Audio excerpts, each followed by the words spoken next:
Halo Casis PPV hebat, balik lagi bersama Kak Ali di sini. Nah, pada kesempatan kali ini Kak Ali akan menjelaskan tentang tes warteg ya.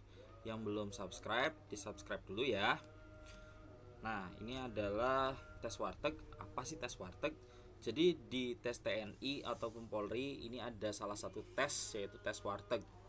Jadi kalau di tes Polri itu adanya di psikologi 2. Kalau di TNI itu masuk di psikologi pertama. Nah, tes warteg ini adalah suatu tes yang dapat menilai potensi masalah psikologis seseorang. Jadi di tes ini kita tahu orang itu misalkan ada kelainan psikopat atau misalkan maniak seks gitu, itu ketahuan dari sini.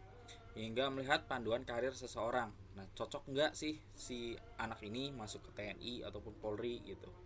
Nah, di sini peserta diharuskan menggambar dari clue yang diberikan. Nah, ini adalah clue-clue yang diberikan.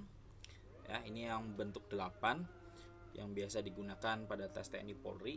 Nah, nanti bentuknya juga sama. Jadi nanti dari titik ini kalian itu harus meneruskan gambar ini. Misalkan gambar titik ini bisa digambar apa? Misalkan gambar bebek, gambar burung, atau gambar benda, gambar sendal atau apa, bebas ya, sesuai imajinasi kalian.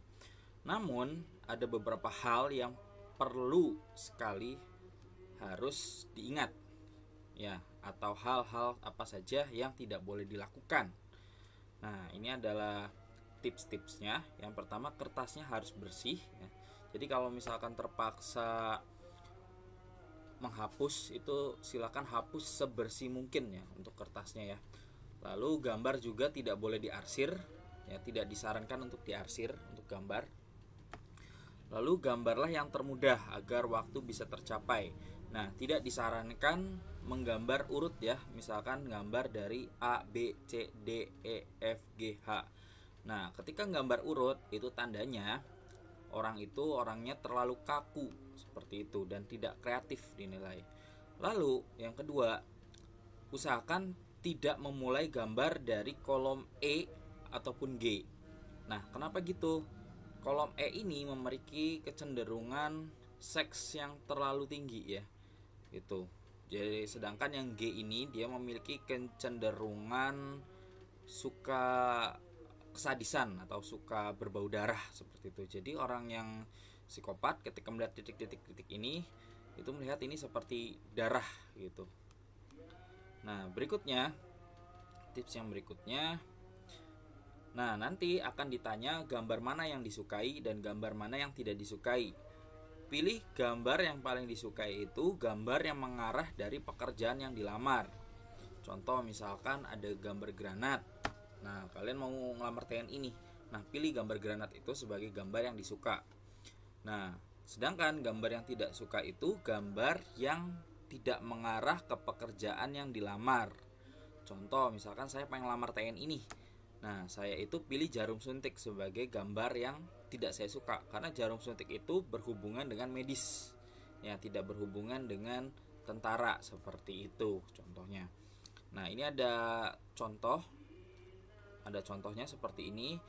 Ya, ini tidak disarankan untuk meniru persis gambarnya seperti ini, karena nanti biasanya ketika panitia akan tahu ini bukan gambar orisinil atau udah berciplak, itu biasanya langsung gagal. Jadi tolong hati-hati. Nah, ini gambar jam, kapal selam, sampai gambar pelampung ya. Misalkan contoh gambar yang disuka itu nomor 2. Ini kapal selam. Nah, misalkan saya pengen melamar TNI AL nih. Nah, saya pilih nomor 2 gambar yang disuka. Nah, gambar yang tidak disuka misalkan contohnya jarum suntik, karena jarum suntik itu tidak berhubungan sama sekali dengan TNI ya.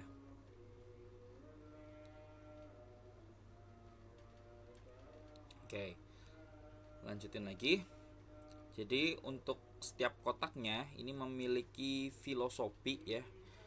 Yang potom pertama itu ada tentang adaptasi, kedua kebenaran, ketiga tekad, 4 cara menghadapi kesulitan, 5 cara berpikir memberikan solusi, 6 kesederhanaan gaya hidup aktivitas, 7 perasaan, 8 hubungan sosial dan berwibawa. Ya, kita lanjutkan lagi. Nah, misalkan nah ini ya. Jadi kolom yang pertama ini tentang adaptasi. Ketika kalian gambarnya jam, berarti kalian itu otomatis sesuai dengan adaptasi waktu ya. Jadi orangnya on time seperti itu. Nah, kedua ini tentang kebebasan. Misalkan kapal selam, itu berarti kebebasannya masih bisa dikendalikan. Nah, rata-rata yang kolom B ini kebanyakan gambar burung. Padahal saya tidak sarankan untuk gambar burung karena kebebasannya itu terlalu bebas. Yang C ini tekad, jadi saya saranin gambar sesuatu yang kokoh ya, kayak pagar itu, terus rumah atau bangunan. Yang D ini tentang bagaimana kita mencari solusi suatu permasalahan. Yang D ini tentang logis, misalkan sakit ya ke dokter, nah itu berarti logis. F ini tentang hubungan kita, hubungan sosialisasi kita, misalkan televisi berarti kita melek informasi. Nah, G ini tentang tekad atau cita-cita, ini hati-hati ya. G ini penting, jadi ini tentang tekad atau cita-cita kita, ini mengarah mau kemana. Nah, sedangkan H ini tentang wibawa. Misalkan saya gambar tentang payung, berarti saya melindungi gitu loh, seperti itu tekadnya. Hai adik-adik semua, buat kamu yang mau mendaftar di TNI ataupun Polri tahun ini, aku rekomendasiin kamu buat ikutan bimbel online di Bimbel Polisi Virtual dengan harga les Polri 100.000 dan TNI 125.000. Nah, kamu bisa dapat apa aja? Yang pertama, kamu bakalan diajarin tentang les akademik. Jadi semua pelajaran yang bakalan diujikan, kamu bakalan diajarin. Nah, yang kedua, kamu dapat les psikologi dan kamu juga bisa dapetin yang pertama free modul, free latihan jasmani online, terus free rekaman hasil belajar. Nah, jadi ini belajarnya semua menggunakan Zoom, tidak belajar melalui WA ataupun Telegram. Terus gimana sih cara daftarnya? Nah, adik-adik semua bisa langsung klik link di deskripsi atau bisa hubungin ke nomor HP yang aku terain di atas atau bisa langsung kontak ke Instagram yang aku tag di sini. Terima kasih.